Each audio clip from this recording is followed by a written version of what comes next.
as news of Paul Manafort and Richard "Rick" Gates pleading not guilty to the various charges leveled against them by special counsel Robert Mueller spreads, speculation has ramped up as to who's next in the Russiagate dragnet. Cue the spotlight and pointed at Democratic mega-lobbyist Tony Podesta, founder of the Podesta Group and brother of Hillary Clinton's former campaign manager, John Podesta. Tony Podesta's firm is apparently referenced in the Manafort indictment, and today he stepped down from the Podesta Group amid a rising tide of allegations that his firm acted untoward in their dealings with Manafort and Ukrainian clients. Earlier this year, NBC News reported that the Podesta Group was in the crosshairs of Mueller's investigation, apparently by virtue of the lobbying firm's relationship with recently indicted Paul Manafort. In an August 25, 2107 article, it was reported that the Podesta Group was one of 6 firms issued grand jury subpoenas in relationship to Manafort's lobbying efforts on behalf of former Ukrainian President Viktor Yanukovych. According to that report, 6 firms participated in the public relations effort that Manafort coordinated, paid for by a Brussels-based non-profit called the European Center for a Modern Ukraine. The stated goal was to build support for Ukraine's entry into the European Union. 2 of the firms, Podesta Group and Mercury LLC, worked in Washington with Manafort partner Rick Gates, according to lobbying disclosure records. 3 other firms worked in Europe. Manafort's broader lobbying efforts were first reported on by the Associated Press in August 2016.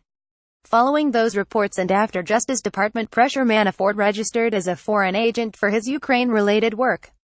Prior to that, Manafort was not previously registered as a foreign agent under the Foreign Agents Registration Act (FARA), and this failure to register is one of the various charges filed against him in the indictment made public this morning.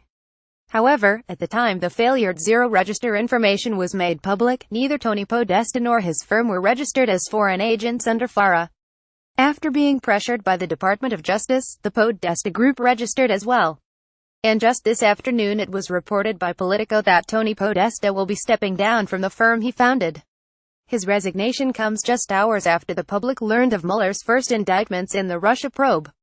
That indictment reads, in part, Manafort repeatedly communicated in person and in writing with Yanukovych, and Gates passed on directions to Company A and Company B. At the direction of Manafort and Gates, Company A and Company B engaged in extensive lobbying.